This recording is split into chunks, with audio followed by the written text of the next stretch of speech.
जो इसमें शामिल है। इसके साथ ही आपको ये भी बता दें कि ये खास कार्यक्रम और इसमें खाती वर्कर्स के साथ ही सीमाओं में जो सड़कें बनाते हैं उन्हें भी इनवाइट किया गया है। साथ ही Amrit Sarovar primary school teachers, nurse और मछुआरों को विशेष तौर पर आज़ादी के 77वें वर्ष के इस जश्न में शामिल होने के लिए आज लाल किले पर इनवाइट किया गया है।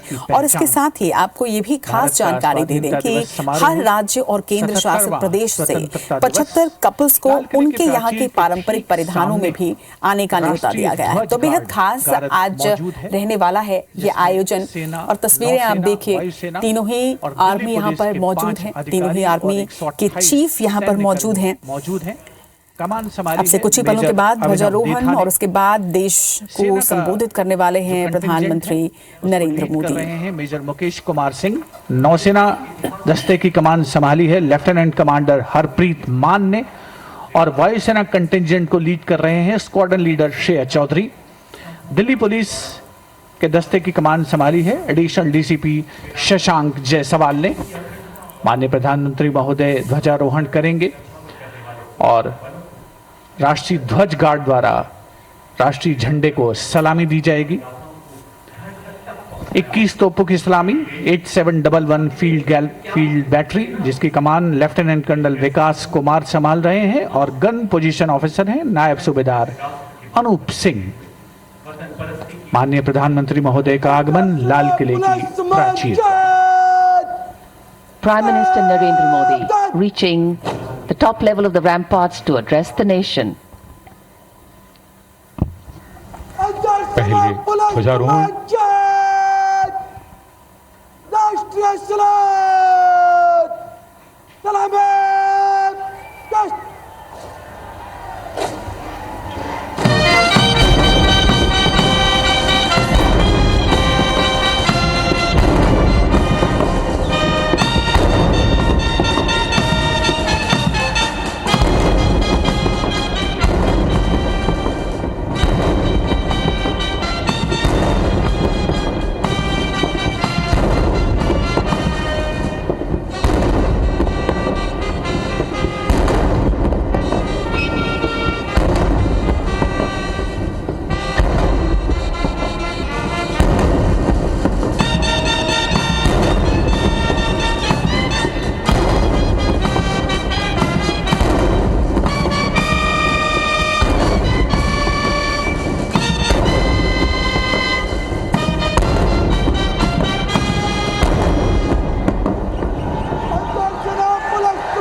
भारतीय वायुसेना के 2 उन्नत हेलीकॉप्टर मार्क 3 पुष्प वर्षा के लिए उपस्थित होते हुए यहाँ ऐतिहासिक लाल किले की प्राचीर के ठीक सामने कुछ ही क्षणों में वो पहुंचेंगे और पुष्प वर्षा करेंगे। यहाँ उपस्थित जन समूह के ऊपर विंग कमांडर अंबर अग्रवाल और स्क्वाड्रन लीडर हिमांशु शर्मा इन 2 हेलीकॉप्टर्स में उपस्थित, जिन्होंने हिंडन एयरबेस से उड़ान भरी है।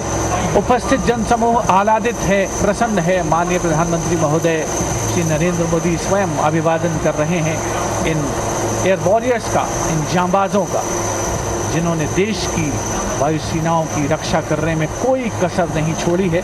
और यहाँ स्वाधीनता दिवस समारोह को एक पुष्पित कलेवर प्रदान करते हुए The ceremonial red and gold flower petals being showered from the air warriors up in the sky.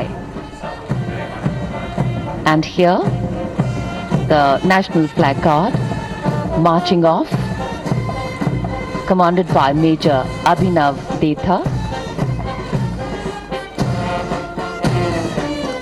And in a short while from now, the Prime Minister will address the nation.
मेरे प्रिय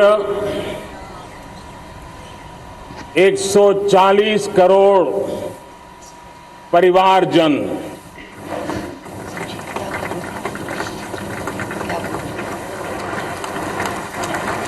दुनिया का सबसे बड़ा लोकतंत्र और अब बहुत लोगों का अभिप्राय है कि जनसंख्या की दृष्टि से भी हम विश्व में नंबर 1 पर है। इतना बड़ा विशाल देश,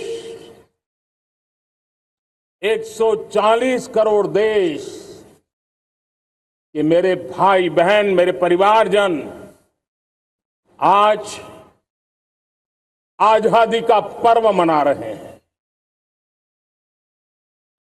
मैं देश के कोटि कोटि जनों को,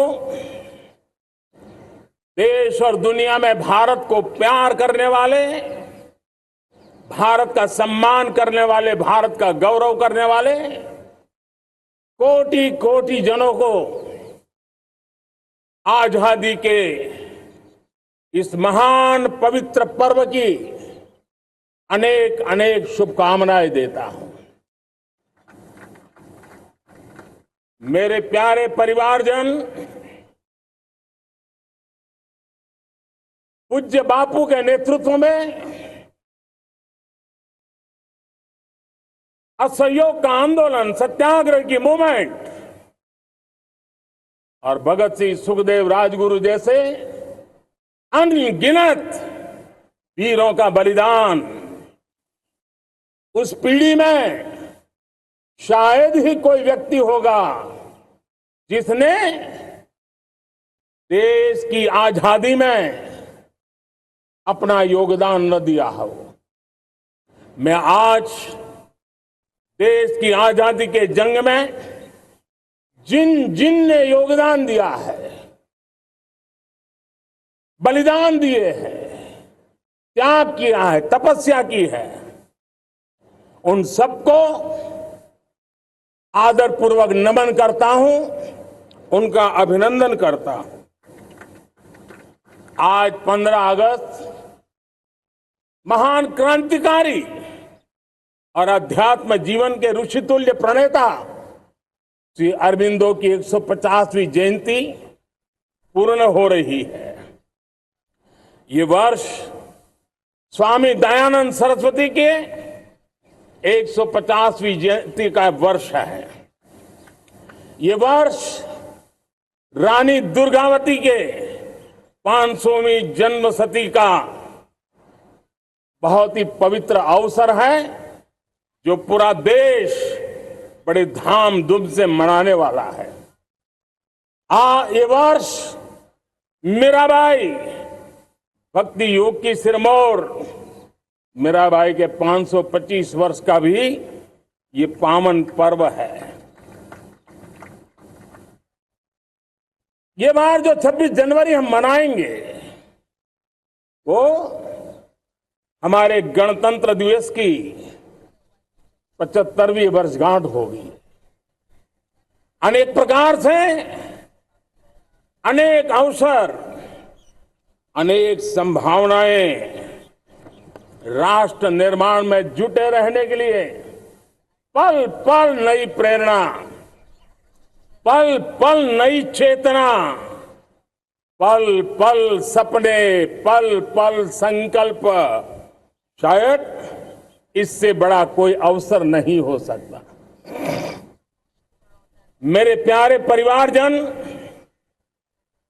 इस बार प्राकृतिक आपदा ने देश के अनेक हिस्सों में अकल्पनीय संकट पैदा किए। जिन परिवारों ने इस संकट में सहन किया है, मैं उन सभी परिवारजनों के प्रति अपनी संवेदना प्रकट करता हूं और राज्य और केंद्र सरकार मिलकर के उन सभी संकटों से जल्दी से मुक्त होकर के फिर तेज गति से आगे बढ़ेंगे, ये मैं विश्वास दिलाता हूं। मेरे प्यारे परिवारजनों, पिछले कुछ सप्ताह नॉर्थ ईस्ट में, विशेषकर मणिपुर में और हिंदुस्तान के भी अन्य कुछ भागों में, लेकिन विशेषकर मणिपुर में जो हिंसा का दौर चला, कई लोगों को अपना जीवन खोना पड़ा, मां बेटियों के सम्मान के साथ खिलवाड़ हुआ। लेकिन कुछ दिनों से लगातार शांति की खबरें आ रही हैं। देश मणिपुर के लोगों के साथ है। देश मणिपुर के लोगों को पिछले कुछ दिनों से जो शांति बनाए रखी है, उस शांति के पर्व को आगे बढ़ाए और शांति से ही समाधान का रास्ता निकलेगा और राज्य और केंद्र सरकार मिलकर के उन समस्याओं के समाधान के लिए भरपूर प्रयास कर रही है, करती रहेगी। मेरे प्यारे परिवारजनों, जब हम इतिहास की तरफ नजर करते हैं तो इतिहास में कुछ पल ऐसे आते हैं जो अपनी अमिट छाप छोड़ करके जाते हैं और उसका प्रभाव सदियों तक रहता है। और कभी कभी शुरुआत में वो बहुत छोटा लगता है, छोटी सी घटना लगती है, लेकिन वो अनेक समस्याओं की जड़ बन जाती है। हमें याद है 1000-1200 साल पहले इस देश पर आक्रमण हुआ। एक छोटे से राज्य के छोटे से राजा का पराजय हुआ, लेकिन तब पता तक नहीं था कि एक घटना भारत को 1000 साल की गुलामी में फंसा देगी। और हम गुलामी में जकड़ते गए, जो आया लूटता गया, जो जिसका मन चाहा हम पे आके सवार हो गया। कैसा विपरीत काल रहा होगा वो 1000 साल का। मेरे प्यारे परिवारजनों, घटना छोटी क्यों ना हो, लेकिन 1000 साल तक प्रभाव छोड़ के रही है। लेकिन मैं आज इस बात का जिक्र इसलिए करना चाहता हूं कि भारत के वीरों ने इस कालखंड में कोई भूभाग ऐसा नहीं था, कोई समय ऐसा नहीं था जब उन्होंने देश की आजादी के लौ को जलता न रखा हो, बलिदान की परंपरा न बनाई हो। मां भारती बेड़ियों से मुक्त होने के लिए उठ खड़ी हुई थी, जंजीरों को झकझोर रही थी और देश की नारी शक्ति, देश की युवा शक्ति, देश के किसान, देश के गांव के लोग, मजदूर, कोई हिंदुस्तानी ऐसा नहीं था जो आजादी के सपने को लेकर के जीता न हो। आजादी को पाने के लिए मर मिटने के लिए तैयार होने वालों की एक बड़ी फौज तैयार हो गई थी। जेलों में जवानी खपाने वाले अनेक महापुरुष हमारे देश की आजादी को, इन गुलामी की बेड़ियों को तोड़ने के लिए लगे हुए थे। मेरे प्यारे परिवारजनों, जन चेतना का वो व्यापक रूप, त्याग और तपस्या का वो व्यापक रूप, जन जन के अंदर एक नए विश्वास जगाने वाला वो पल आखिरकार 1947 में देश आजाद हुआ। 1000 साल की गुलामी में संजोए हुए सपने देशवासी पूरे करते हुए देखे। साथियों, मैं 1000 साल पहले की बात इसलिए कह रहा हूं, मैं देख रहा हूं फिर एक बार देश के सामने एक मौका आया है। इस ऐसे कालखंड में हम जी रहे हैं, ऐसे कालखंड में हमने प्रवेश किया है और यह हमारा सौभाग्य है कि भारत के ऐसे अमृत काल में, ये अमृत काल का पहला वर्ष है। या तो हम जवानी में जी रहे हैं या हम मां भारती की गोद में जन्म ले चुके हैं। और ये कालखंड, मेरे शब्द लिख करके रखिए मेरे प्यारे परिवारजनों, इस कालखंड में जो हम करेंगे, जो कदम उठाएंगे, जितना त्याग करेंगे, तपस्या करेंगे, सर्वजन हिताय सर्वजन सुखाय, एक के बाद एक फैसले लेंगे, आने वाले 1000 साल का देश का स्वर्णिम इतिहास उससे अंकुरित होने वाला है। इस कालखंड में होने वाली घटनाएं आगामी 1000 साल के लिए इसका प्रभाव पैदा करने वाली है। गुलामी की मानसिकता से बाहर निकला हुआ देश पंच प्राण को समर्पित होकर के एक नए आत्मविश्वास के साथ आज आगे बढ़ रहा है। नए संकल्पों को सिद्ध करने के लिए वो जी जान से जुड़ रहा है। मेरी भारत माता, जो कभी ऊर्जा का सामर्थ्य था लेकिन राख के ढेर में दबी पड़ी थी, वो भारत मां 140 करोड़ देशवासियों के पुरुषार्थ है। उनकी चेतना से, उनकी ऊर्जा से फिर एक बार जागृत हो चुकी है। मां भारती जागृत हो चुकी है और मैं साफ देख रहा हूं दोस्तों, यही कालखंड है। पिछले 9-10 साल हमने अनुभव किया है, विश्व भर में भारत की चेतना के प्रति, भारत के सामर्थ्य प्रति एक नया आकर्षण, नया विश्वास, नई आशा पैदा हुई है। और ये प्रकाश पुंज जो भारत से उठा है, वो विश्व को उसमें अपने लिए ज्योति नजर आ रही है।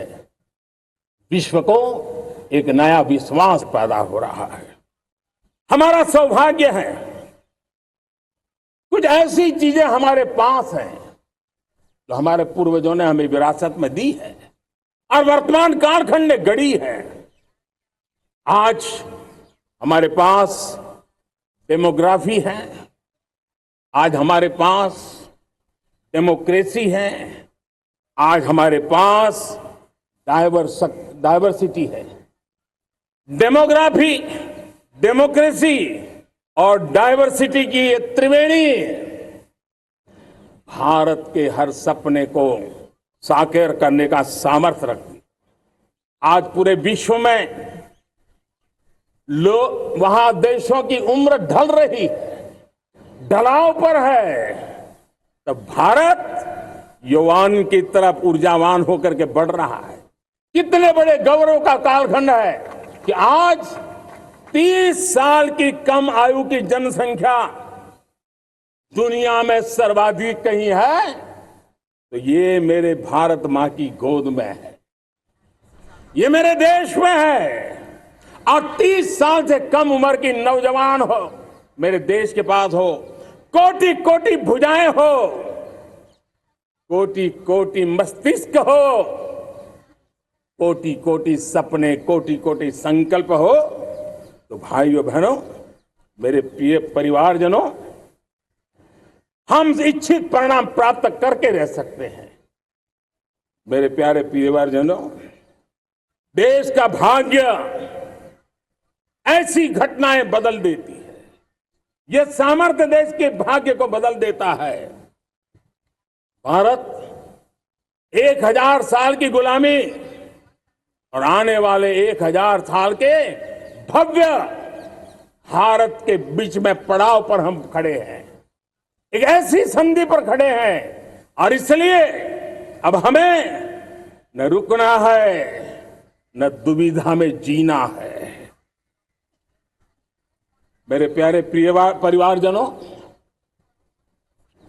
हमें खोई हुई उस विरासत का गर्व करते हुए खोई हुई समृद्धि को प्राप्त करते हुए हमें फिर एक बार, और ये बात मान के चले, हम जो भी करेंगे, हम जो भी कदम उठाएंगे, हम जो भी फैसला लेंगे, वो अगले 1000 साल तक अपनी दिशा निर्धारित करने वाला है, भारत के भाग्य को लिखने वाला है। मैं आज मेरे देश के नौजवानों को, मेरे देश की बेटे बेटियों को ये जरूर कहना चाहूंगा, जो सौभाग्य आज मेरे युवाओं को मिला है, ऐसा सौभाग्य शायद ही किसी के नसीब होता है जो आपके नसीब हुआ है, और इसलिए हमें ये गंवाना नहीं है। युवा शक्ति पर मेरा भरोसा है, युवा शक्ति में सामर्थ्य है, और हमारी नीतियां, हमारी रीतियां भी उस युवा सामर्थ्य को और बल देने के लिए है। आज मेरे युवाओं ने दुनिया में पहले 3 स्टार्टअप इकोसिस्टम में भारत को स्थान दिला दिया है। विश्व के युवाओं को अचंभा हो रहा है भारत के इस सामर्थ्य को लेकर के, भारत की इस ताकत को देख करके। आज दुनिया टेक्नोलॉजी ड्रिवन है, और आने वाला युग टेक्नोलॉजी से प्रभावित रहने वाला है, और तब टेक्नोलॉजी में भारत की जो टैलेंट है उसकी एक नई भूमिका रहने वाली है। साथियों, मैं पिछले दिनों G20 समिट में बाली गया था, और बाली में दुनिया के समृद्ध देश, दुनिया के विकसित देश भी, उनके मुखिया मुझे भारत की डिजिटल इंडिया की सफलता के लिए बारीकियों से जानने के लिए इच्छुक थे। हर कोई इसका सवाल पूछता था, और जब मैं उनको कहता था कि भारत ने जो कमाल किया है ना, वो दिल्ली, मुंबई, चेन्नई तक सीमित नहीं है। भारत ने जो कमाल कर रहा है, मेरे टियर 2, टियर 3 के युवा भी आज मेरे देश का भाग्य गढ़ रहे हैं, छोटे छोटे स्थान के मेरे नौजवान। और मैं आज बड़े विश्वास से कहता हूं, देश का ये जो सामर्थ्य नया नजर आ रहा है, और इसलिए मैं कहता हूं, हमारे छोटे शहर आकार और आबादी में छोटे हो सकते हैं। ये हमारे छोटे छोटे शहर, हमारे कस्बे आकार और आबादी में छोटे हो सकते हैं, लेकिन आशा और आकांक्षा, प्रयास और प्रभाव वो किसी से कम नहीं है। वो सामर्थ्य उनके अंदर है। नए ऐप्स, नए सॉल्यूशन, टेक्नोलॉजी डिवाइस। अब खेलों की दुनिया देखिए, कौन बच्चे हैं? झुग्गी झोंपड़ी से निकले हुए बच्चे आज खेलों की दुनिया में पराक्रम दिखा रहे हैं। छोटे छोटे गांव के, छोटे छोटे कस्बे के नौजवान, हमारी बेटे बेटियां आज कमाल दिखा रही हैं। अब देखिए, मेरे देश की 100 जितनी स्कूल ऐसी हैं जहां के बच्चे सैटेलाइट बना करके सैटेलाइट छोड़ने की तैयारियां कर रही है। आज हजारों टिंकरिंग लैब नए वैज्ञानिकों का गर्भाधान कर रही है। आज हजारों टिंकरिंग लैब लाखों बच्चों को साइंस और टेक्नोलॉजी की राह पर आगे बढ़ने के लिए प्रेरणा दे रही है। मैं मेरे देश के नौजवानों को कहना चाहता हूं, अवसरों की कमी नहीं है। आप जितने अवसर चाहेंगे, ये देश आसमान से भी ज्यादा अवसर आपने देने का सामर्थ्य रखता है। मैं आज लाल किले की प्राचीर से मेरे देश की माताओं, बहनों, मेरे देश की बेटियों को हृदय से अभिनंदन करना चाहता हूं। देश आज जब पहुंचा है, अब विशेष शक्ति जुड़ रही है मेरी माताओं बहनों के सामर्थ्य की। आज देश प्रगति की राह पर चल पड़ा है। तो मैं मेरे किसान भाई बहनों का भी अभिनंदन करना चाहता हूं। ये आप ही का पुरुषार्थ है, ये आप ही का परिश्रम है कि देश आज कृषि क्षेत्र में आगे बढ़ रहा है। मैं मेरे मजदूरों का, मेरे श्रमिकों का, मेरे प्रिय परिवारजन, ऐसे कोटि कोटि श्रमिकों को आज मैं नमन करता हूं, उनका अभिनंदन कर रहा हूं। देश आज जो आधुनिकता की ओर बढ़ रहा है, विश्व की तुलना करने वाले सामर्थ्य के साथ नजर आ रहा है, उसके पीछे मेरे देश के मजदूरों का, मेरे देश के श्रमिकों का बहुत बड़ा योगदान है। आज समय कहता है कि लाल किले की प्राचीर से मैं उनका अभिनंदन करूं, उनका अभिवादन करूं। और ये मेरे परिवारजन 140 करोड़ देशवासी, मेरे इन श्रमिकों का, रेहड़ी पटरी वालों का, फूल सब्जी बेचने वालों का हम सम्मान करते हैं। मेरे देश को आगे बढ़ाने में, मेरे देश को प्रगति की नई ऊंचाई पर ले जाने में प्रोफेशनल्स की बहुत बड़ी भूमिका है, बढ़ती रही है।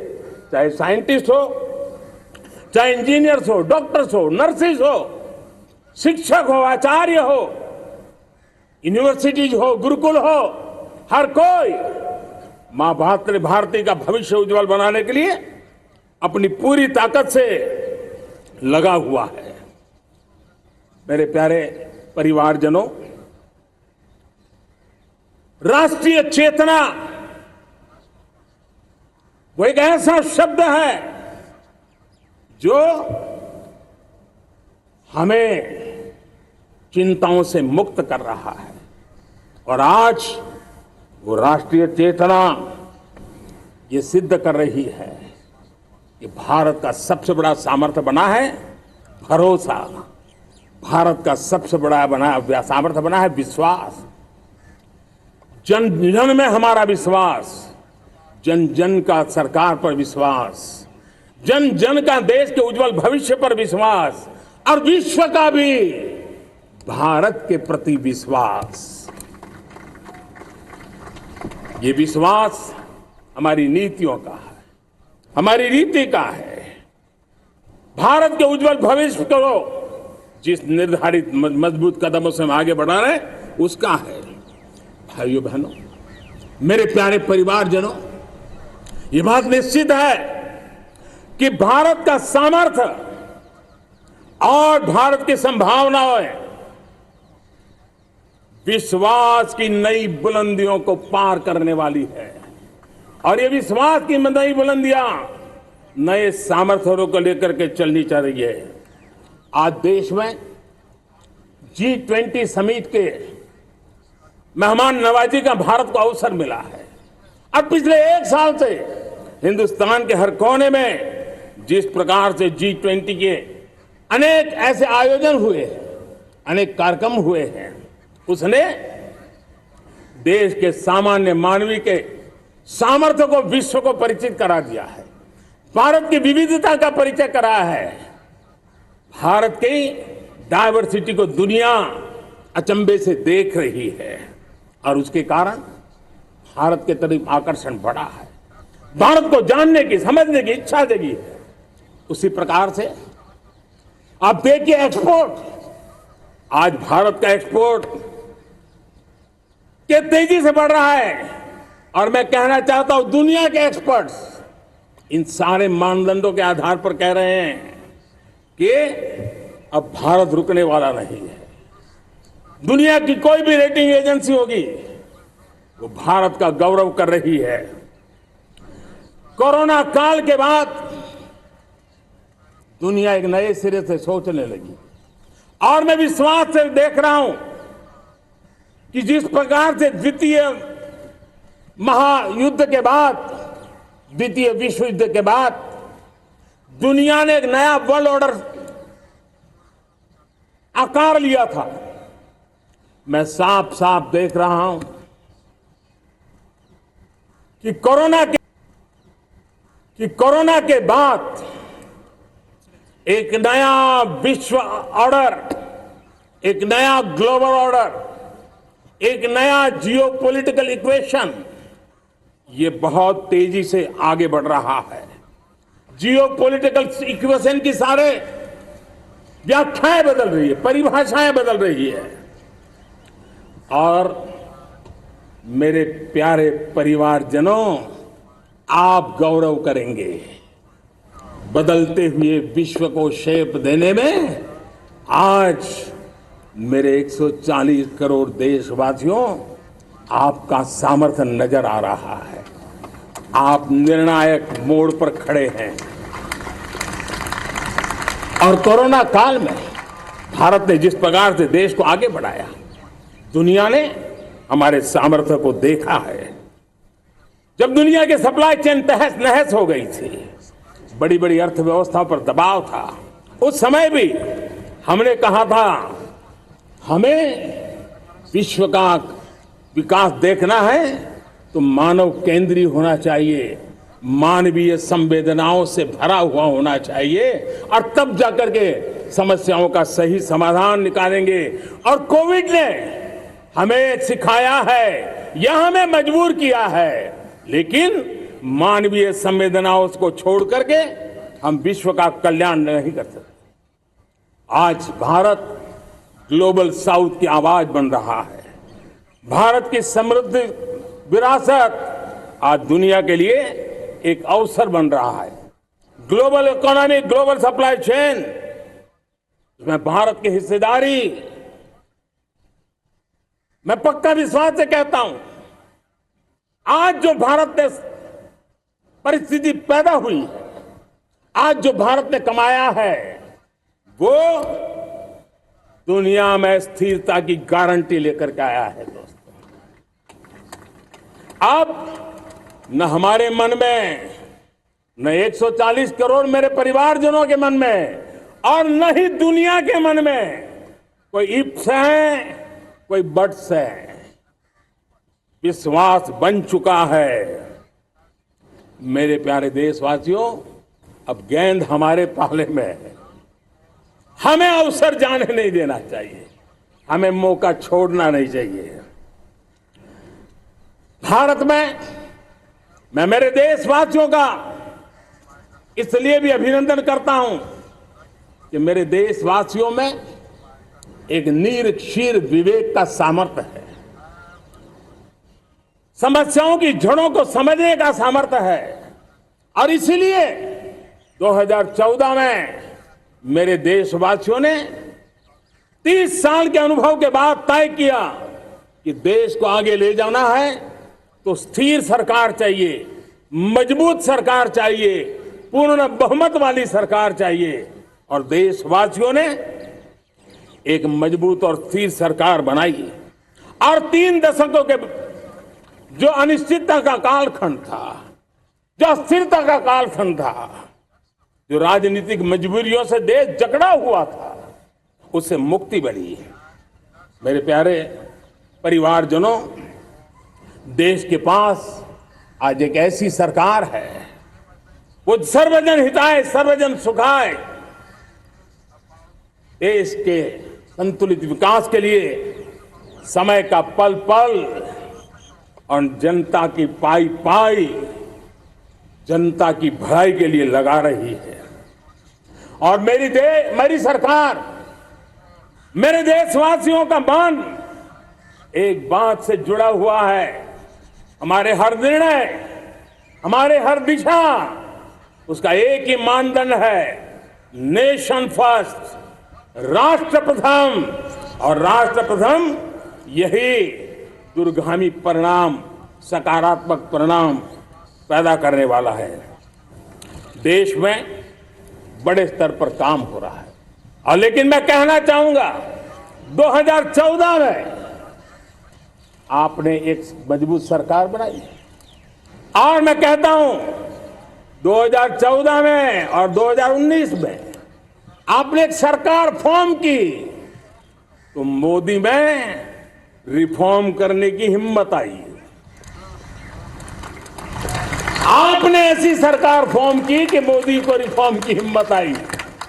और जब मोदी ने एक के बाद एक रिफॉर्म किए, तो मेरे ब्यूरोक्रेसी के लोग, मेरे लाखों हाथ पैर जो हिंदुस्तान के कोने कोने में सरकार के हिस्से के रूप में काम कर रहे हैं, उन्होंने ब्यूरोक्रेसी ने ट्रांसफॉर्म करने के लिए परफॉर्म करने की जिम्मेवारी बखूबी निभाई और उन्होंने परफॉर्म करके दिखाया और जनता जनार्दन जुड़ गई तो वो ट्रांसफॉर्म होता भी नजर आ रहा है।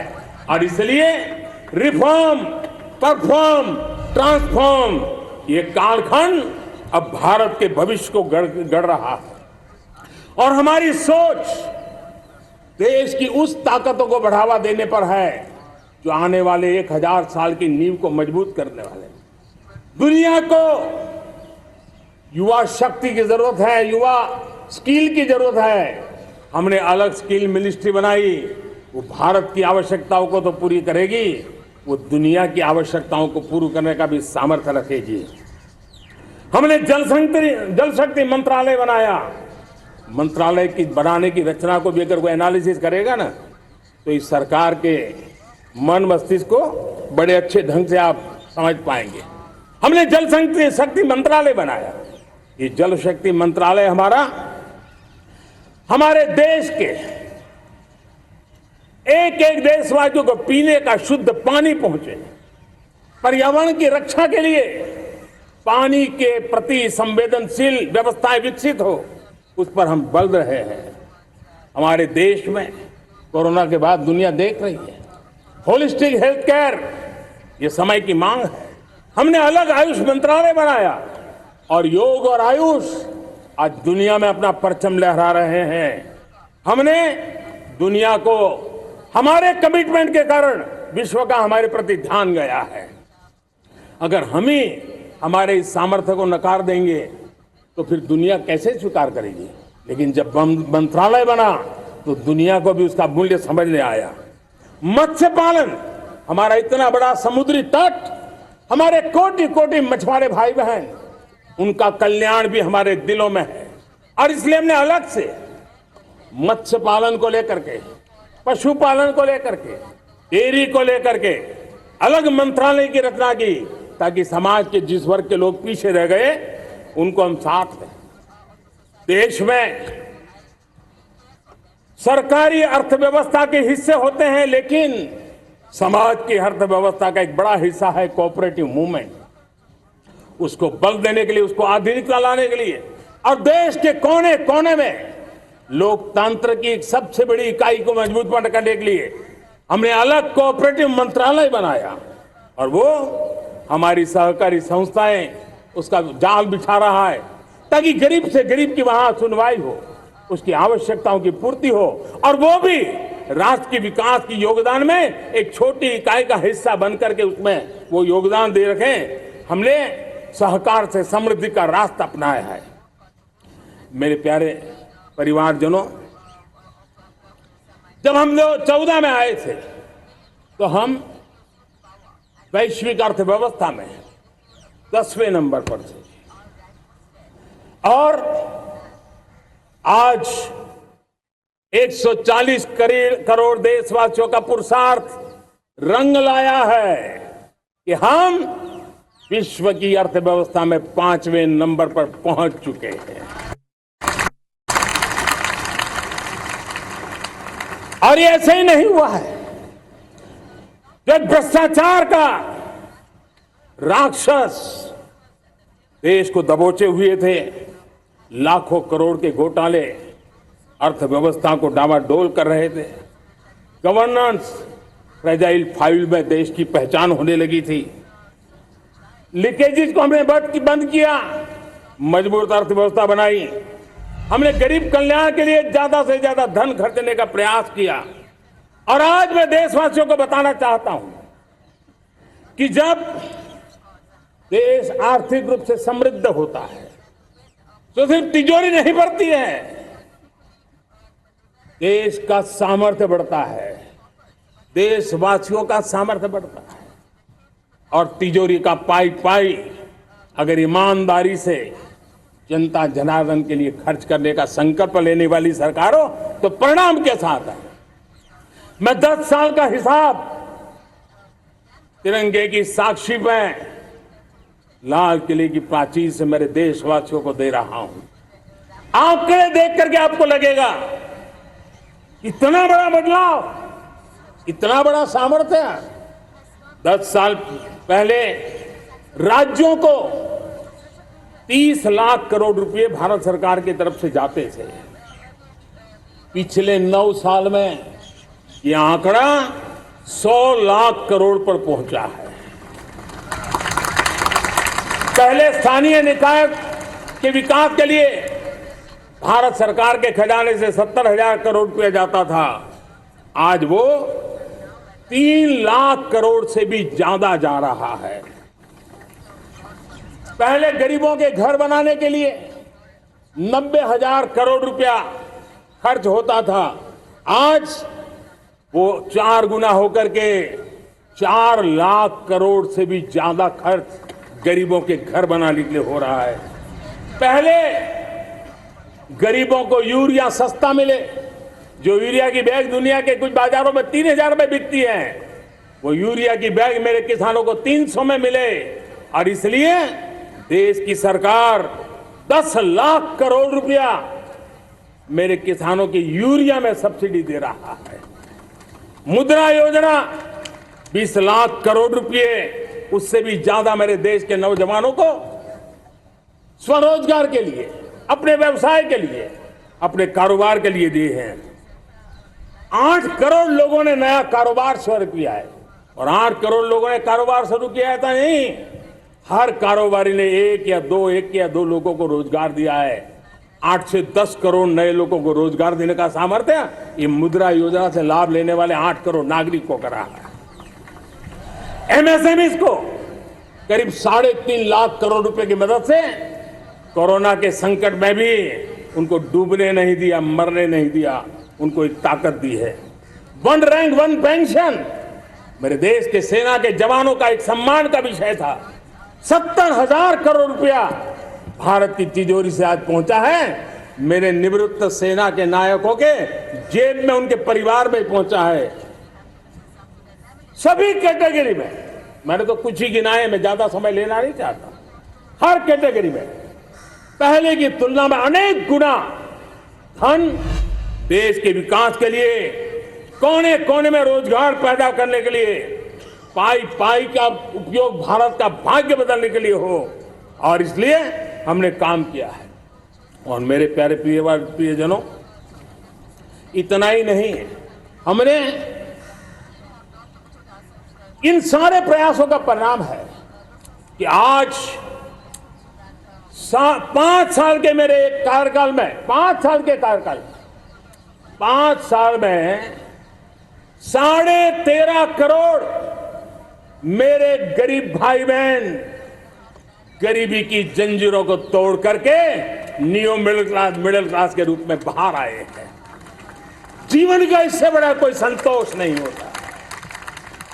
मेरे प्यारे प्रिय परिवारजनों, और जब 13.5 करोड़ लोग गरीबी की इस मुसीबतों से बाहर निकलते हैं, तो कैसी कैसी योजनाएं उनको मदद दी है।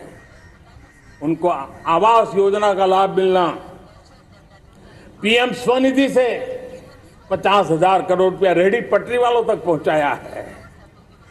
आने वाले दिनों में, आने वाली विश्वकर्मा जयंती पर एक कार्यक्रम हम लागू करेंगे।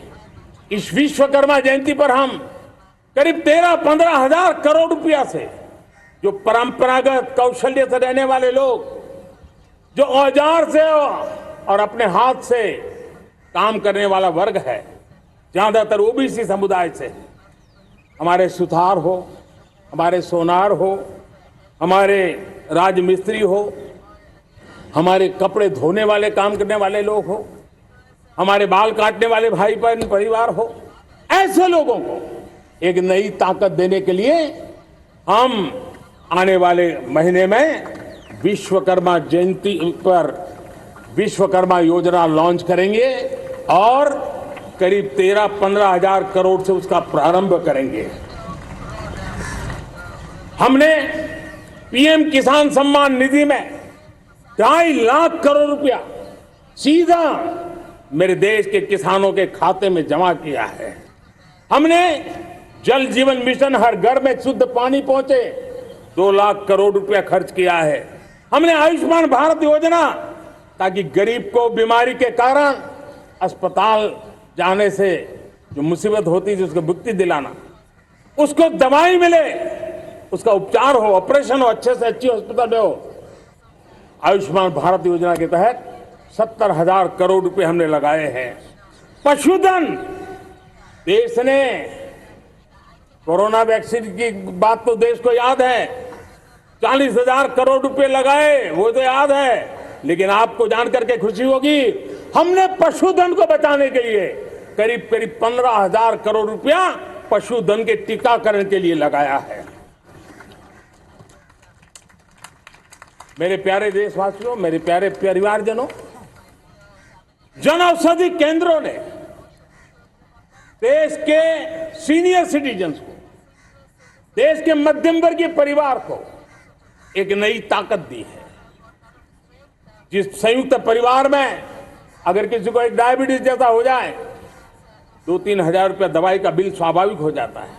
हमने जन औषधि केंद्र से जो दवाई बाजार में 100 रुपए में मिलती है, वो 10 रुपया, 15 रुपया, 20 रुपए में दी।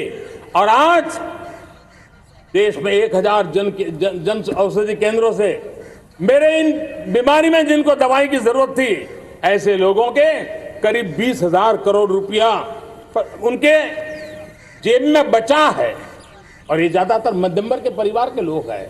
लेकिन आज उसकी सफलता को देखते हुए मैं देशवासियों को कहना चाहता हूं, जैसे हम एक विश्वकर्मा योजना लेकर के समाज के उस वर्ग को छूने वाले हैं, अब देश में 10,000 जन औषधि केंद्र से हम 25,000 जन औषधि केंद्र का लक्ष्य लेकर के आने वाले दिनों में काम करने वाले हैं।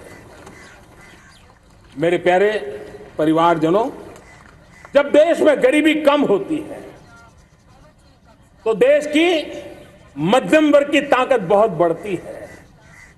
और अगर दुनिया में, और मैं आपको विश्वास दिलाता हूं, आने वाले 5 साल में मोदी का गारंटी है, देश पहले 3 वैश्विक इकोनॉमी में अपना जगह ले लेगा। ये पक्का जगह ले लेगा। आज जो 13.5 करोड़ गरीबी से बाहर आए हुए लोग हैं, वो एक प्रकार से मध्यम वर्ग की ताकत बन जाते हैं। जब गरीब की खरीद शक्ति बढ़ती है तो मध्यम वर्ग की व्यापार शक्ति बढ़ती है। जब गांव की खरीद शक्ति बढ़ती है तब कस्बे और शहर की आर्थिक व्यवस्था और तेज गति से दौड़ती है। और यही इंटरकनेक्टेड हमारा अर्थ चक्र होता है। हम उसको बल लेकर के आगे चलना चाहते हैं। मेरे प्यारे परिवारजनों, शहर के अंदर जो कमजोर लोग रहते हैं, बिना घर को मुसीबत रहती है, मध्यम वर्ग के परिवार अपना खुद का घर का सपना देख रहे हैं, हम उसके लिए भी आने वाले कुछ सालों के लिए एक योजना लेकर के आ रहे हैं। और जिसमें ऐसे मेरे परिवारजन जो शहरों में अपना घर, शहरों में रहते हैं लेकिन किराए के मकान पे रहते हैं, झुग्गी झोपड़ी में रहते हैं, चाल में रहते हैं, अनऑथोराइज कॉलोनीज में रहते हैं, ऐसे मेरे परिवारजन अगर अपना मकान बनाना चाहते हैं तो बैंक से जो लोन मिलेगा उसके ब्याज के अंदर राहत देकर के लाखों रुपयों की मदद करने का हमने निर्णय किया है। मेरे मध्यम वर्ग के परिवार को जब 2 लाख से 7 लाख इनकम टैक्स की सीमा बढ़ जाती है तो सबसे बड़ा लाभ सैलरी क्लास को होता है, मेरे मध्यम वर्ग को होता है। इंटरनेट का डेटा बहुत महंगा था 2014 के पहले, अब दुनिया का सबसे सस्ता इंटरनेट का डेटा का खर्चा हो रहा है। हर परिवार के पैसे बच रहे हैं। मेरे प्यारे परिवारजनों, विश्व कोरोना के बाद अभी तक उभर नहीं पाया है। युद्ध ने फिर एक नई मुसीबत पैदा की है। आज दुनिया महंगाई के संकट से जूझ रही है। पूरी दुनिया की अर्थव्यवस्था को महंगाई ने दबोच के रखा है। हम भी दुनिया से जिन सामान की जरूरत होती है लाते हैं, तो हमें सामान तो इंपोर्ट करते हैं। हमारा दुर्भाग्य है कि हमें महंगाई भी इंपोर्ट करनी पड़ती है। क्योंकि पूरी दुनिया को महंगाई ने जकड़ के रखा है। लेकिन मेरे प्यारे परिवारजनों, भारत ने महंगाई को नियंत्रित रखने के लिए भरसक प्रयास किए हैं। पिछले कालखंड की तुलना में हमें कुछ सफलता भी मिली है, लेकिन इतने से संतोष नहीं मान सकते। दुनिया से हमारी चीजें अच्छी है, इतने बात से हम सोच नहीं सकते। मुझे तो मेरे देशवासियों को महंगाई की बोझ कम से कम हो, इस दिशा में और भी कदम उठाने हैं और हम उस कदम को उठा के रहेंगे। मेरा प्रयास निरंतर जारी रहेगा। मेरे प्यारे परिवारजनों, आज देश अनेक क्षमताओं को लेकर के आगे बढ़ रहा है। देश आधुनिकता की तरफ आगे बढ़ने के लिए काम कर रहा है। आज देश रिन्यूएबल एनर्जी पे काम कर रहा है। आज देश ग्रीन हाइड्रोजन पे काम कर रहा है। देश की स्पेस पे क्षमता बढ़ रही है, तो देश की डीप सी मिशन में भी सफलता के साथ आगे चल रहा है। देश में रेल आधुनिक हो रही है, तो वंदे भारत बुलेट ट्रेन भी आज देश के अंदर काम कर रही है। गांव-गांव पक्की सड़कें बन रही है, तो इलेक्ट्रिक बसें, मेट्रो की रचना भी आज देश में हो रहे हैं। आज गांव-गांव तक इंटरनेट पहुंच रहा है, तो क्वांटम कंप्यूटर के लिए भी देश तय कर रहता है। नैनो यूरिया, नैनो डीएपी, उस पर काम हो रहा है, तो दूसरी तरफ जैविक खेती पर भी हम बल दे रहे हैं। आज किसान उत्पादक संघ एफपीओ का निर्माण हो रहा है, तो हम सेमीकंडक्टर का भी निर्माण करने के लिए चाह रहे हैं। हम दिव्यांग जनों के लिए एक सुगम भारत के निर्माण के लिए काम करते हैं, तो हम पैरालंपिक में भी हिंदुस्तान का तिरंगा झंडा गाड़ने के लिए मेरे दिव्यांग जनों को सामर्थ्यवान बना रहे हैं। हम खिलाड़ियों को स्पेशल ट्रेनिंग दे रहे हैं।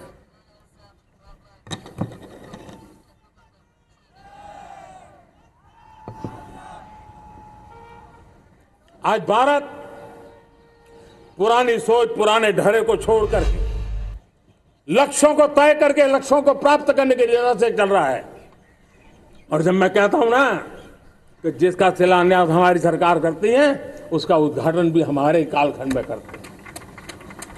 इन दिनों जो मैं शिलान्यास कर रहा हूं ना, आप लिख के रखिए, उसके उद्घाटन भी आप सबने मेरे नसीब में ही छोड़े हुए हैं।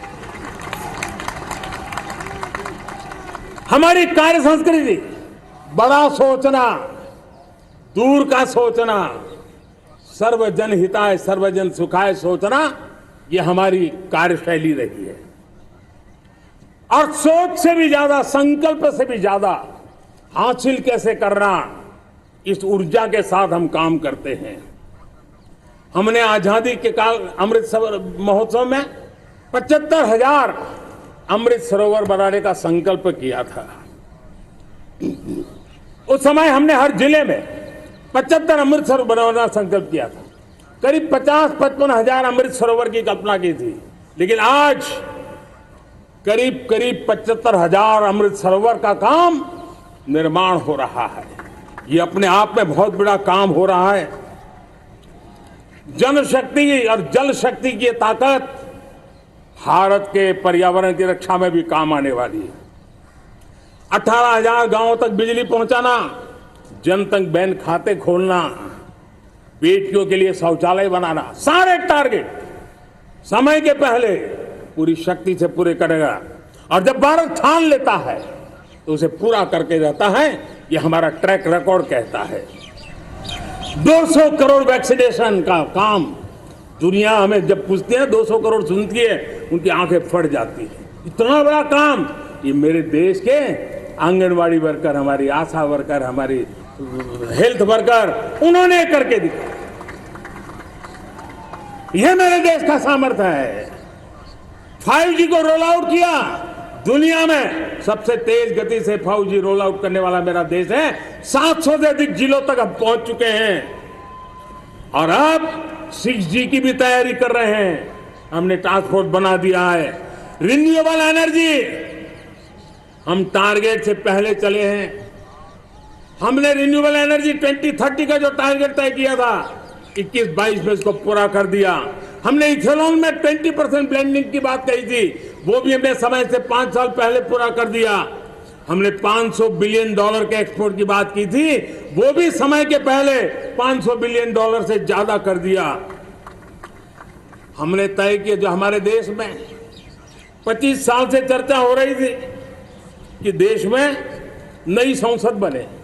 पार्लियामेंट का कोई सत्र ऐसा नहीं था नई संसद के। ये मोदी है, समय के पहले नई संसद बना करके रख दिया। मेरे प्यारे भाई बहनों, ये काम करने वाली सरकार है, निर्धारित लक्ष्यों को पार करने वाली सरकार है।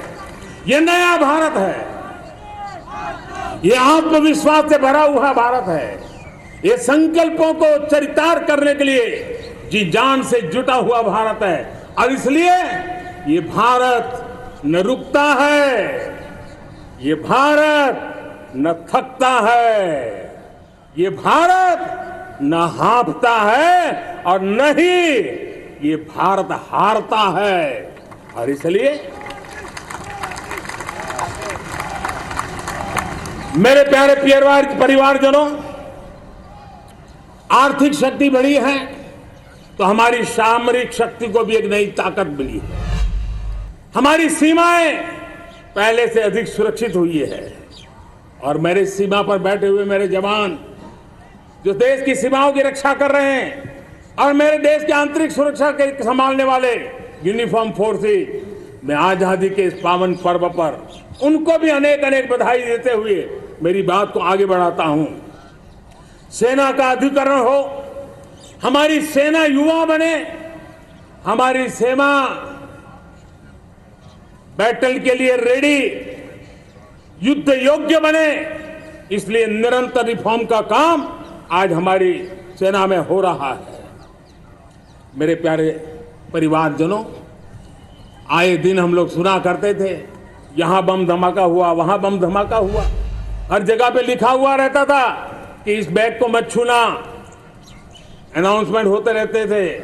आज देश सुरक्षा की अनुभूति कर रहा है और जब सुरक्षा होती है, शांति होती है, तो प्रगति के नए अरमान हम पूरे कर सकते हैं। उसको लिए सीरियल बम धमाके का जमाना बीती हुई बात हो गई है। निर्दोषों के जो मौत होते थे वो बीते हुए कल की बात हो गई है। आज देश में आतंकी हमलों में भारी कमी आई है। नक्सल प्रभावित क्षेत्रों में भी बहुत बड़ा बदलाव आया है, बहुत बड़ा परिवर्तन का एक वातावरण बना है। मेरे प्यारे परिवारजनों, प्रगति के हर चीज में, लेकिन जब 2047 हम एक विकसित भारत का सपना लेकर के चल रहे हैं तब, और वो सपना नहीं 140 करोड़ देशवासियों का संकल्प है और उस संकल्प को सिद्ध करने के लिए परिश्रम की पराकाष्ठा भी है। और उसकी सबसे बड़ी ताकत होती है वो राष्ट्रीय चरित्र होता है। दुनिया में जिन जिन देशों ने प्रगति की है, दुनिया में जो जो देश संकटों से वो पार करके निकले हैं, उसमें हर चीज के साथ साथ एक महत्वपूर्ण कैटलिक एजेंट रहा है, वो राष्ट्रीय चरित्र रहा है। और हमें राष्ट्रीय चरित्र के लिए और बल देते हुए हमें आगे बढ़ना होगा। हमारा देश, हमारा राष्ट्रीय चरित्र ओजस्वी हो, तेजस्वी हो, पुरुषार्थी हो, पराक्रमी हो, प्रखर हो, ये हम सबका सामूहिक दायित्व है। और आने वाले 25 साल हम एक ही मंत्र को लेकर चले, ये हमारे राष्ट्रीय चरित्र के सिरमौर होना चाहिए।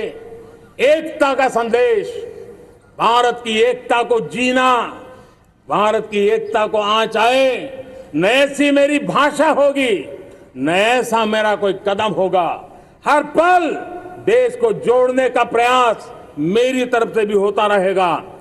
भारत की एकता हमें सामर्थ्य देती है। उत्तर हो, दक्षिण हो, पूर्व हो, पश्चिम हो, गांव हो, शहर हो, पुरुष हो, नारी हो, हम सब ने एकता के भाव के साथ और विविधता भरे देश में एकता का सामर्थ्य होता है। और दूसरी महत्व की बात मैं देख रहा हूं, अगर 2047 में हमें हमारे देश को विकसित भारत के रूप में देखना है तो हमें श्रेष्ठ भारत के मंत्र को जीना होगा। अब हमारे प्रोडक्शन में, मैंने 2014 में कहा था जीरो डिफेक्ट, जीरो इफेक्ट। दुनिया के किसी भी टेबल पर मेक इन इंडिया चीज हो तो दुनिया को विश्वास होना चाहिए, इससे बेहतर दुनिया में कुछ नहीं हो सकता है। ये अल्टीमेट होगा। हमारी हर चीज, हमारी सर्विसेज होगी तो श्रेष्ठ होगी, हमारे शब्द की ताकत होगी तो श्रेष्ठ होगी, हमारी संस्थाएं होगी तो श्रेष्ठ होगी, हमारी निर्णय प्रक्रियाएं होगी तो श्रेष्ठ होगी। ये श्रेष्ठता का भाव लेकर के हमें चलना होगा। तीसरी बात है, देश में आगे बढ़ाने के लिए एक अतिरिक्त शक्ति का सामर्थ्य भारत को आगे ले जाने वाला है, और वो है विमेन लेड डेवलपमेंट। आज भारत गर्व से कह सकता है कि दुनिया में नागरिक उड्डयन में अगर किसी एक देश में सबसे ज्यादा विमेन पायलट है तो मेरे देश में है। आज चंद्रयान की गति हो, मून मिशन की बात हो, मेरी विमेन साइंटिस्ट उसका नेतृत्व कर रहे हैं। आज विमेन सेल्फ हेल्प ग्रुप हो, मेरी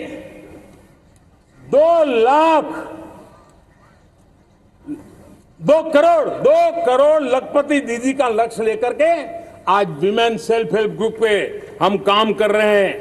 हम हमारी नारी शक्ति के सामर्थ्य को बढ़ावा देते हुए विमेन लेड डेवलपमेंट के, और जब G20 में मैंने विमेन लेड डेवलपमेंट के विषय को आगे बढ़ाया है तो पूरा G20 समूह इसके महत्व को स्वीकार कर रहा है, और उसके महत्व को स्वीकार कर करके वो उसको बहुत बल दे रहे हैं। उसी प्रकार से भारत विविधताओं से भरा देश है। असंतुलित विकास के हम शिकार रहे हैं। मेरा पराया का के कारण हमारे देश के कुछ हिस्से उसके शिकार रहे हैं।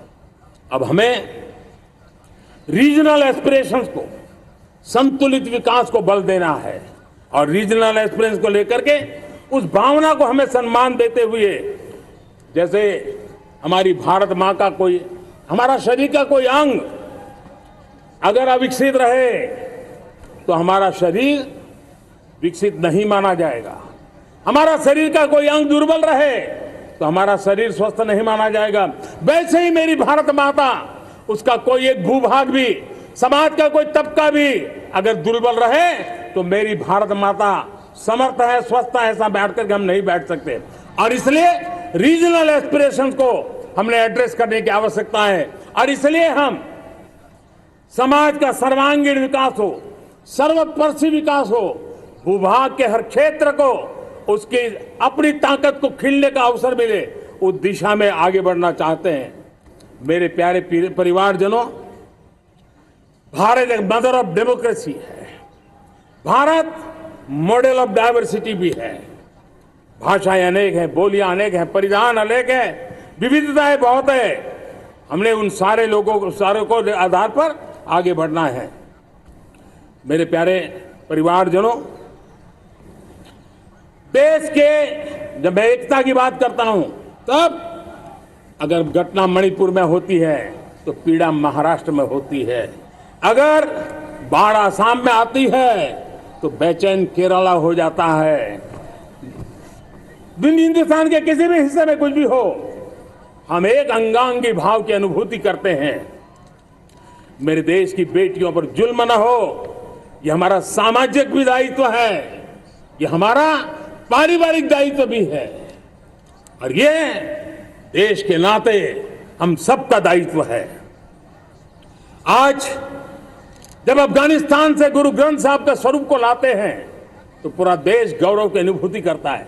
जब आज दुनिया के किसी देश में कोविड के काल में मेरा कोई सिख भाई लंगर लगाता है, भूखों को खिलाता है, और दुनिया में वाहवाही होती है, तो हिंदुस्तान का सीना चौड़ा हो जाता है।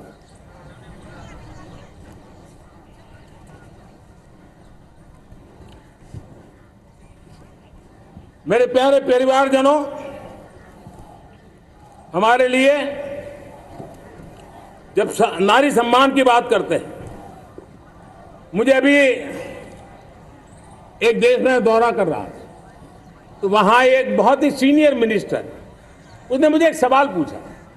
उसने कहा, आपके यहां बेटियां साइंस और इंजीनियरिंग के विषयों की पढ़ाई करती हैं क्या? उसमें क्या था, मैंने उनको कहा, आज मेरे देश में लड़कों से ज्यादा बेटियां आज स्टेम यानी साइंस, टेक्नोलॉजी, इंजीनियरिंग और मैथ्स अधिकतम भाग मेरी बेटियां ले रही है। तो उनके लिए अचरज था। ये सामर्थ्य आज हमारे देश का देख रहा है।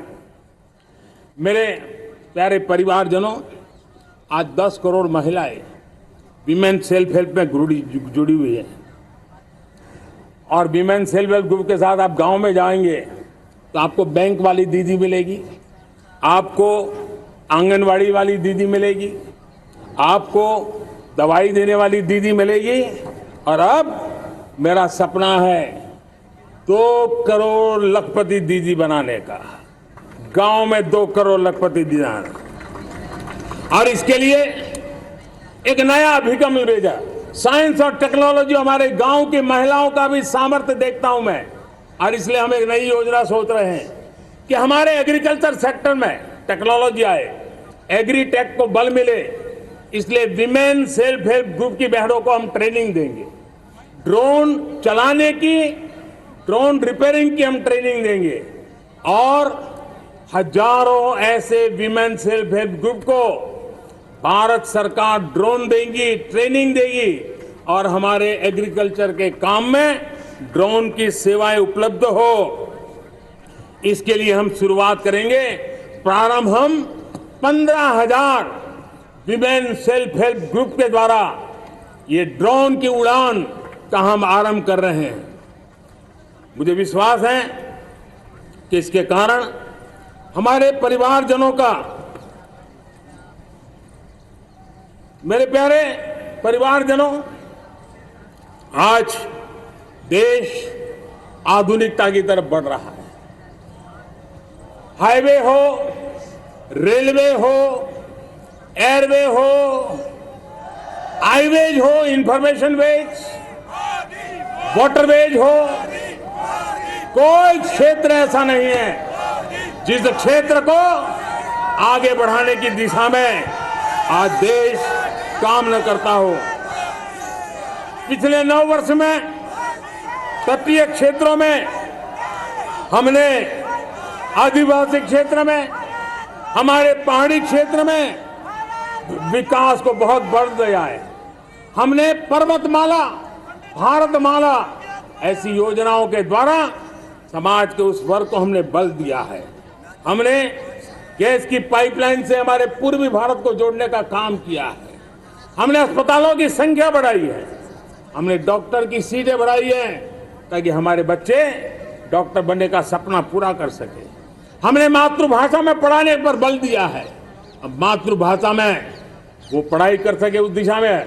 और मैं भारत के सुप्रीम कोर्ट का भी धन्यवाद करता हूं कि भारत की सुप्रीम कोर्ट ने कहा है कि आप जो जजमेंट देंगे उसका जो ऑपरेटिव पार्ट होगा वो जो अदालत में आया है उसकी भाषा में उसको उपलब्ध होगा।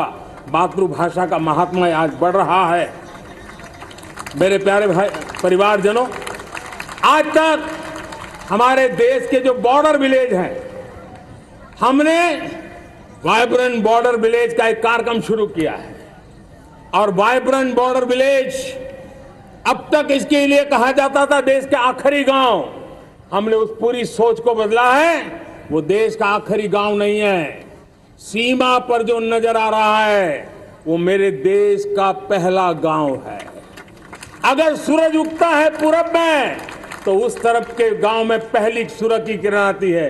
अगर सूरज ढलता है तो इस तरफ के गांव में आखिरी किरण उसका लाभ मिलता है। ये मेरे पहले गांव है और मुझे खुशी है कि आज मेरे इस कार्यक्रम के विशेष मेहमान, ये जो पहले गांव है, सीमावर्ती गांव है, उसके 600 प्रधान आज इस लाल किले की प्राचीर के इस महत्वपूर्ण कार्यक्रम का हिस्सा बनने के लिए आए।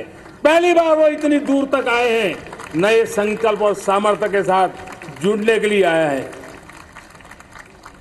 मेरे प्यारे परिवारजनों, हमने संतुलित विकास के लिए एस्पिरेशनल डिस्ट्रिक्ट, एस्पिरेशनल ब्लॉक की कल्पना की और आज उसके सुखद परिणाम मिल रहे हैं। आज राज्य के जो नॉर्मल पैरामीटर्स हैं, जो एस्पिरेशनल डिस्ट्रिक्ट कभी बहुत पीछे थे, वो आज राज्य में भी अच्छा करने लग गए हैं। और मुझे विश्वास है कि आने वाले दिनों में ये हमारे आकांक्षी जिले, हमारे आकांक्षी बॉल अवश्य आगे बढ़ेंगे। जैसे मैंने कहा था, भारत का चरित्र की चर्चा कर रहा था, तो मैंने पहला कहा था भारत की एकता, दूसरा कहा था भारत श्रेष्ठता की तरफ बल दें, तीसरा कहा था विमेन लेड डेवलपमेंट की मैंने बात कही थी। और मैं आज एक बात और कहना चाहता हूं कि हम जैसे रीजनल एस्पिरेशन, मैंने चौथी बात कही थी, पांचवी महत्व की बात, और भारत ने उस दिशा में ध्यान, और वो है हमारा राष्ट्रीय चरित्र विश्व मंगल के लिए सोचने वाला होना चाहिए। हमें देश को इतना मजबूत बनाना है जो विश्व मंगल के लिए भी अपनी भूमिका अदा करे।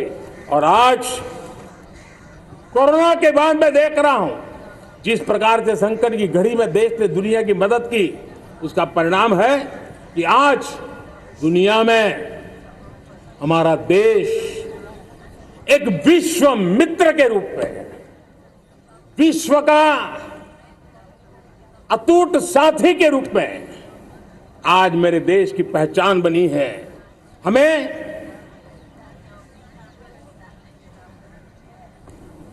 जब विश्व मंगल की बात करते हैं तब भारत का मूलभूत विचार है, उस विचार को हम आगे बढ़ाने लोग हैं।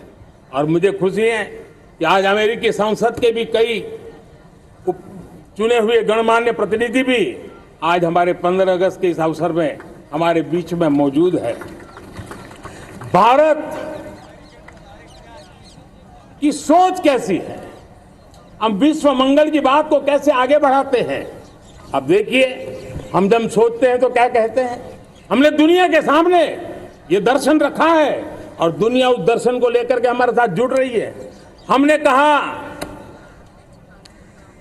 One sun, one world, one grid. Renewable energy के क्षेत्र में एक बहुत बड़ा हमारा स्टेटमेंट है, आज दुनिया उसको स्वीकार कर रही है। कोविड के बाद हमें दुनिया को कहा हमारा अप्रोच होना चाहिए वन अर्थ, वन हेल्थ। समस्याओं का समाधान तभी होगा जब मानव को, पशु को, पौधे को बीमारी के संबंध में समान रूप से एड्रेस किया जाएगा, तब जाकर के हम करेंगे। हमने G20 समिट के लिए दुनिया के सामने कहा है one world, one family, one future. इस सोच को लेकर के चल रहे हैं। हमने क्लाइमेट को लेकर के दुनिया जो संकट से जूझ रही है, हमने रास्ता दिखाया है, लाइफ मिशन लॉन्च किया है, लाइफस्टाइल फॉर एनवायरमेंट। हमने दुनिया के सामने इंटरनेशनल सोलर अलायंस बनाया और आज दुनिया के कई देश इंटरनेशनल सोलर अलायंस का हिस्सा बन रहे हैं। हमने बायोडायवर्सिटी का महत्व देखते हुए बिग कैट अलायंस की व्यवस्था को हमने आगे बढ़ाया है। हमने प्राकृतिक आपदा के कारण, ग्लोबल वार्मिंग के कारण इंफ्रास्ट्रक्चर का जो नुकसान होता है, उसके लिए दूरगामी व्यवस्थाओं की जरूरत है। और इसलिए coalition for disaster resilient infrastructure, CDRI, एक समाधान के रूप में दुनिया को दिया है। विश्व आज समुद्रों को संघर्ष का केंद्र बना रहा है, तब हमने दुनिया को सागर का प्लेटफॉर्म दिया है जो वैश्विक समुद्रिक शांति की गारंटी बन सकता है। हमने पारंपरिक चिकित्सा पद्धतियों को बल देते हुए WHO का एक ग्लोबल लेवल का सेंटर हिंदुस्तान में बनाने की दिशा में काम किया है। हमने योग और आयुष के द्वारा विश्व कल्याण और विश्व के स्वस्थता की दिशा में काम किया है। और आज भारत विश्व मंगल की मजबूत नींव डाल रहा है। इस मजबूत नींव को आगे बढ़ाना हम सबका काम है, हम सबकी जिम्मेवारी है। मेरे प्यारे परिवारजनों, सपने अनेक है, संकल्प साफ है, नीतियां स्पष्ट है, नियत के सामने कोई सवाल या निशान नहीं है। लेकिन कुछ सच्चाइयों को हमें स्वीकार करना पड़ेगा और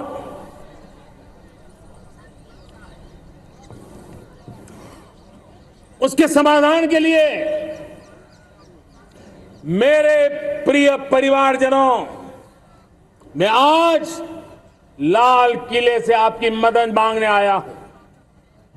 मैं लाल किले से आपके आशीर्वाद मांगने आया हूं, क्योंकि पिछले सालों मैंने देश को जो समझा है, देश की आवश्यकताओं को जो मैंने परखा है, और अनुभव के आधार पर मैं कह कि आज गंभीरतापूर्वक उन चीजों को हमें लेना होगा। आजादी के अमृत काल में 2047 में जब देश आजादी के 100 साल मनाएगा, उस समय दुनिया में भारत का तिरंगा झंडा विकसित भारत का तिरंगा झंडा होना चाहिए।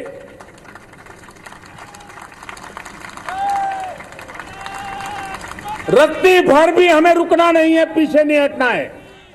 और इसके लिए शुचिता, पारदर्शिता और निष्पक्षता, ये पहली मजबूती की जरूरत है। हमें उस मजबूती को जितना ज्यादा खाद पानी दे सकते हैं, संस्थाओं के माध्यम से दे सकते हैं, नागरिक के नाते दे सकते हैं, परिवार के नाते दे सकते हैं, ये हमारा सामूहिक दायित्व होना चाहिए। और इसलिए पिछले 75 साल का इतिहास देखिए, भारत के सामर्थ्य में कोई कमी नहीं थी। अरे जो देश कभी सोना की चिड़िया कहा जाता था, वो देश क्यों न फिर से उस सामर्थ्य को लेकर के खड़ा हो सकता है। मेरा अटूट विश्वास है साथियों, मेरे प्रिय परिवारजनों, मेरा अखंड अटूट एक निष्ठ विश्वास है कि 2047 में जब देश आजादी के 100 साल मनाएगा, मेरा देश विकसित भारत बन के रहेगा। और ये मैं मेरे देश के सामर्थ्य के आधार पर कह रहा हूं, मेरे उपलब्ध संसाधनों के आधार पर कह रहा हूं, और सबसे ज्यादा 30 से कम आयु वाली मेरी युवा शक्ति के भरोसे कह रहा हूं, मेरी माताओं बहनों के सामर्थ्य के भरोसे कह रहा हूं। लेकिन उसके सामने अगर कोई रुकावट है, कुछ विकृतियां पिछले 75 साल में ऐसे घर कर गई है, हमारी समाज व्यवस्था का ऐसा हिस्सा बन गई है कि कभी कभी तो हम आंख भी बंद कर देते हैं। अब आंख बंद करने का समय नहीं है। अगर सपनों को सिद्ध करना है, संकल्प को पार करना है, तो हमें ये आंख में चोली बंद करके, आंख में आंख मिला करके 3 बुराइयों से लड़ना बहुत समय की मांग है। हमारे देश की सारी समस्याओं की जड़ में भ्रष्टाचार ने दिमक की तरह देश की सारी व्यवस्थाओं को, देश के सामर्थ्य को पूरी तरह नोच लिया है। भ्रष्टाचार से मुक्ति, भ्रष्टाचार के खिलाफ जंग हर इकाई में, हर क्षेत्र में। और मैं देशवासियों, मेरे प्रिय परिवारजनों, ये मोदी के जीवन का कमिटमेंट है। ये मेरे व्यक्तित्व का एक कमिटमेंट है कि मैं भ्रष्टाचार के खिलाफ लड़ाई लड़ता रहूंगा। दूसरा, हमारे देश को नोच लिया है परिवारवाद ने। इस परिवारवाद ने देश को जिस प्रकार से जकड़ के रखा है, उसने देश के लोगों का हक छीना है। और तीसरी बुराई तुष्टीकरण की है। ये तुष्टीकरण में भी देश के मूलभूत चिंतन को, देश के सर्व समावेशक हमारे राष्ट्रीय चरित्र को दाग लगा दिए हैं, तहस नहस कर दिया है इन लोगों ने। और इसलिए मेरे प्यारे देशवासियों, इसलिए मेरे प्यारे परिवारजनों, हमें इन 3 बुराइयों के खिलाफ पूरे सामर्थ्य के साथ लड़ना है। भ्रष्टाचार, परिवारवाद, तुष्टीकरण, ये चुनौतियां हमारे ये ऐसी चीजें पनपी है जो हमारे देश के लोगों का जो आकांक्षा है उसका दमन करती है। हमारे देश के कुछ लोगों के पास जो छोटा मोटा सामर्थ्य है उसका शोषण करती है। ये ऐसी चीजें हैं जो हमारे लोगों की आशा आकांक्षाओं को सवाल या निशान में गाड़ देती है। हमारे गरीब हो, हमारे दलित हो, हमारे पिछड़े हो, हमारे पसमानदा हो, हमारे आदिवासी भाई बहन हो, हमारी माताएं बहनें हो, हमने सबने उनके हकों के लिए इन तीन बुराइयों से मुक्ति पानी है। हमें भ्रष्टाचार के खिलाफ एक नफरत का माहौल बनाना है। जैसे गंदगी हमें नफरत पैदा कर देना, मन में गंदगी पसंद नहीं है, ये सार्वजनिक जीवन की इससे बड़ी कोई गंदगी नहीं हो सकती। और इसलिए हमारे स्वच्छता अभियान को एक नया मोड़ ये भी देना है कि हमें भ्रष्टाचार से मुक्ति पानी है।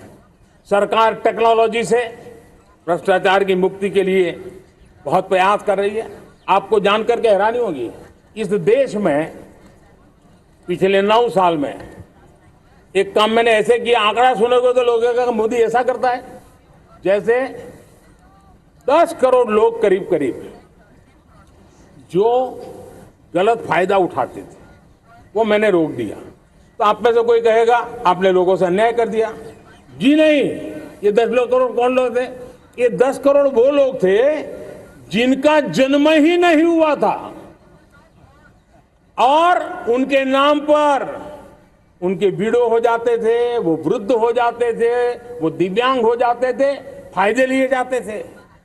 10 करोड़ ऐसे बेनामी जो चीजें चलती थी उसको रोकने का पवित्र काम, भ्रष्टाचारियों की संपत्ति जो हमने जब्त की है ना, वो पहले की तुलना में 20 गुना ज्यादा की है। मेरे प्यारे परिवारजनों, ये आपकी कमाई का पैसा लोग लेकर के भागे थे, 20 गुना ज्यादा संपत्ति को जब्त करने का।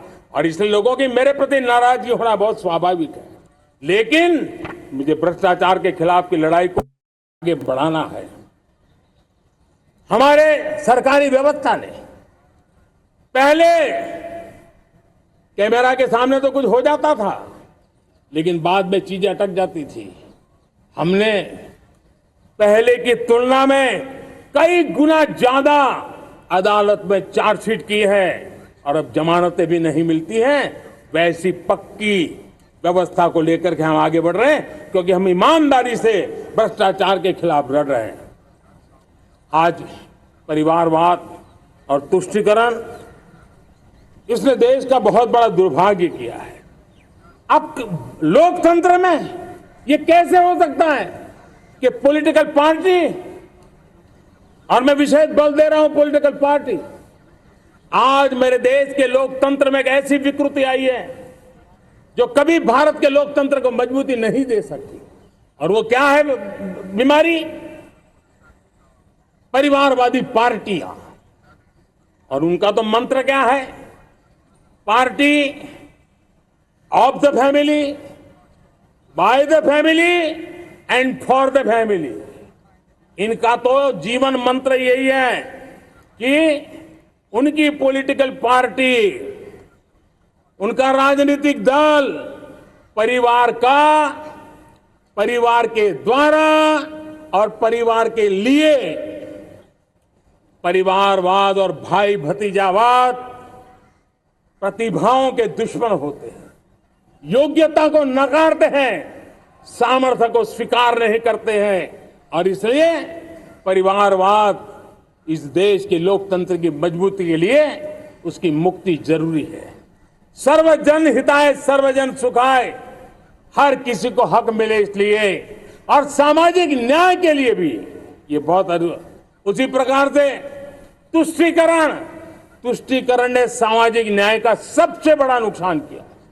अगर सामाजिक न्याय को तबाह किसने किया है तो ये तुष्टीकरण की सोच, तुष्टीकरण की राजनीति, तुष्टीकरण का सरकारी योजनाओं का तरीका, इसने सामाजिक न्याय को मौत के घाट उतार दिया है। और इसलिए हमें तुष्टीकरण, भ्रष्टाचार ये विकास का सबसे बड़ा दुश्मन है। अगर देश विकास चाहता है, देश 2047 विकसित भारत का सपना का साकार करना चाहता है, तो हमारे लिए आवश्यक है कि हम किसी भी हालत में देश में भ्रष्टाचार को सहन नहीं करेंगे। इस मूड को लेकर के चलना चाहिए। मेरे प्यारे परिवारजनों, हम सबका एक बहुत बड़ा महत्वपूर्ण दायित्व है। आपने जिस प्रकार से जिंदगी जी है, हमारे आने वाली पीढ़ी को ऐसी जिंदगी जीने के लिए मजबूर करना, ये हमारा गुनाह है। ये हमारा दायित्व है कि हमारे आने वाली पीढ़ी को हम ऐसा समृद्ध देश दें, ऐसा संतुलित देश दें, ऐसा सामाजिक न्याय की धरोहर वाला देश दें, ताकि छोटी छोटी चीजों को पाने के लिए उन्हें कभी भी संघर्ष न करना पड़े। हम सभी का कर्तव्य, हर नागरिक का कर्तव्य है, और ये अमृत काल कर्तव्य काल है। हम कर्तव्य से पीछे नहीं उठ सकते।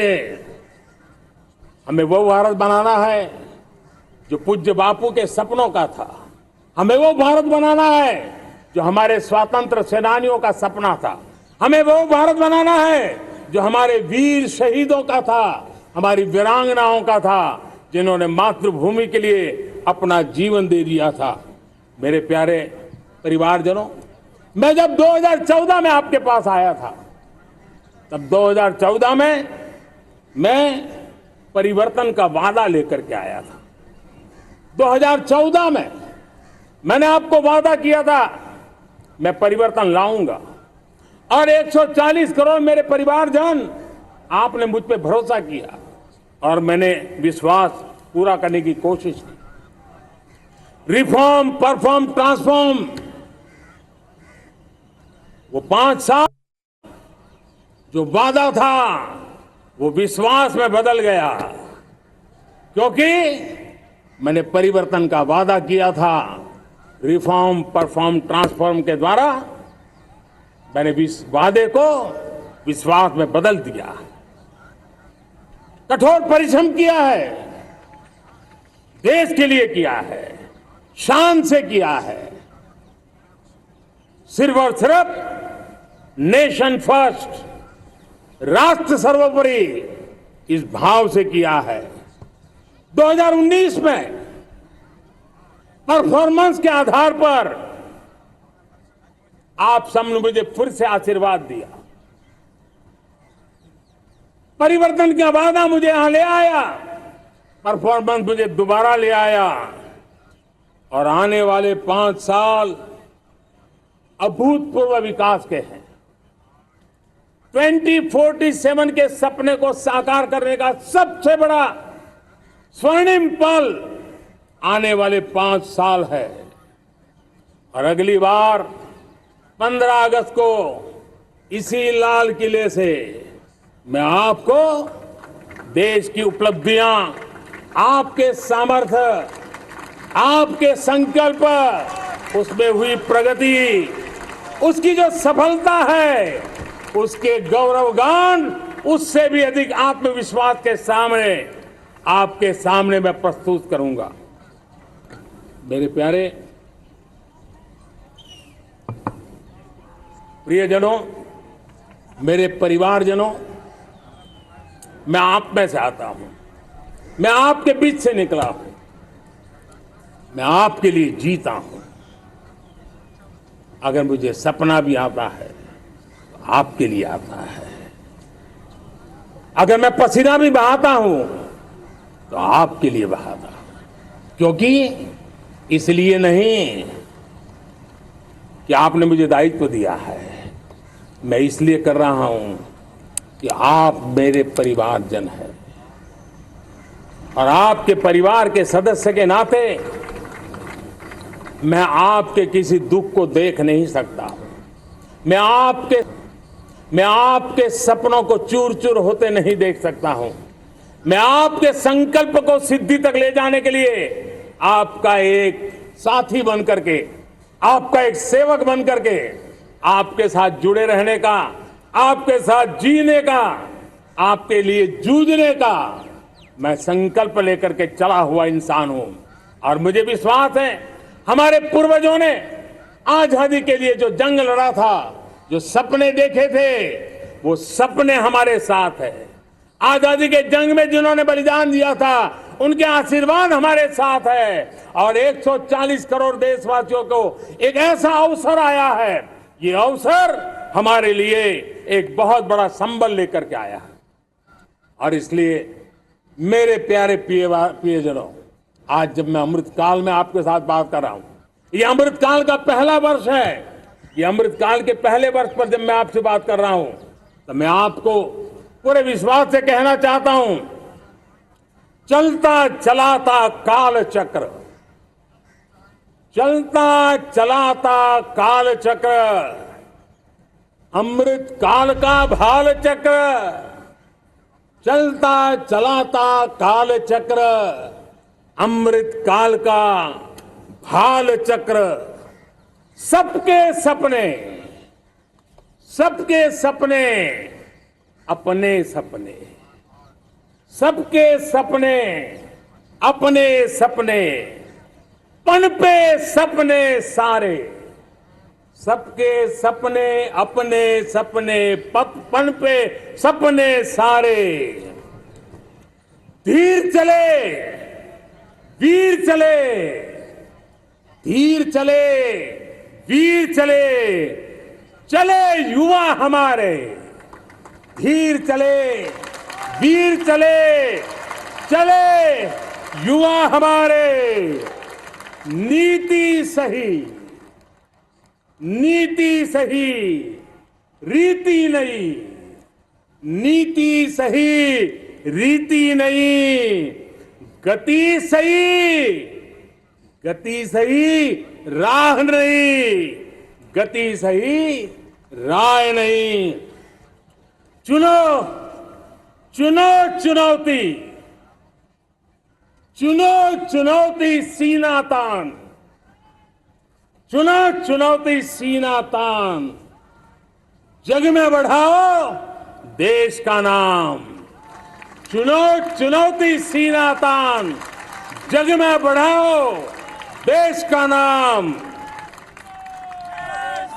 मेरे प्यारे परिवारजनों, हिंदुस्तान के कोने कोने में बैठे हुए मेरे परिवारजन, दुनिया के कोने कोने में जाकर के बसे हुए मेरे परिवारजन, आप सबको आजादी के पावन पर्व की फिर एक बार मैं बहुत बहुत शुभकामनाएं देता हूं। ये अमृतकाल हम सबके लिए कर्तव्य काल है। ये अमृतकाल हम सबको मां भारती के लिए कुछ कर गुजारने का काल है। आजादी का जब जंग चल रहा था 1947 के पहले, जो पीढ़ी ने जन्म लिया था, उन्हें देश के लिए मरने का मौका मिला था। वो देश के लिए मरने के लिए मौका नहीं छोड़ते थे, लेकिन हमारे नसीब में देश के लिए मरने का मौका नहीं है।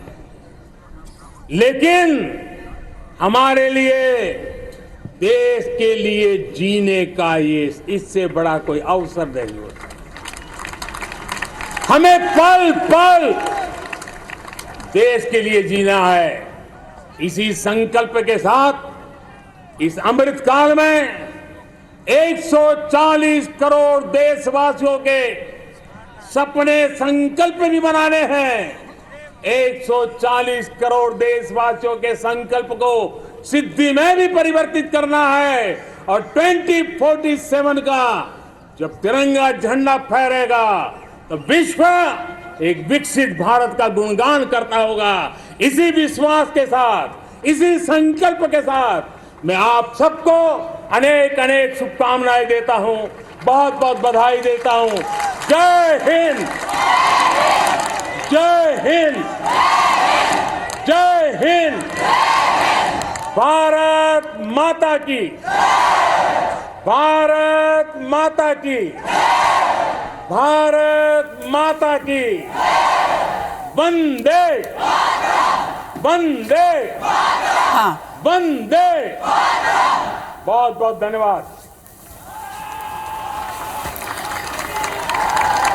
तो एक तरफ दिल्ली में ध्वजारोहण के साथ ही देश के प्रधानमंत्री ने देश को संबोधित किया, दूसरी तरफ छत्तीसगढ़ की राजधानी रायपुर में सीएम भूपेश बघेल ध्वजारोहण करते हुए, और तीसरी तस्वीर भोपाल के लाल परेड ग्राउंड की, जहां पर इस वक्त सीएम शिवराज सिंह चौहान पहुंच चुके हैं। 3 तस्वीरें आपके सामने, देश की राजधानी दिल्ली की, मध्य प्रदेश की राजधानी भोपाल और छत्तीसगढ़ की राजधानी रायपुर की। तीनों ही जगहों पर ध्वजारोहण और उसके साथ ही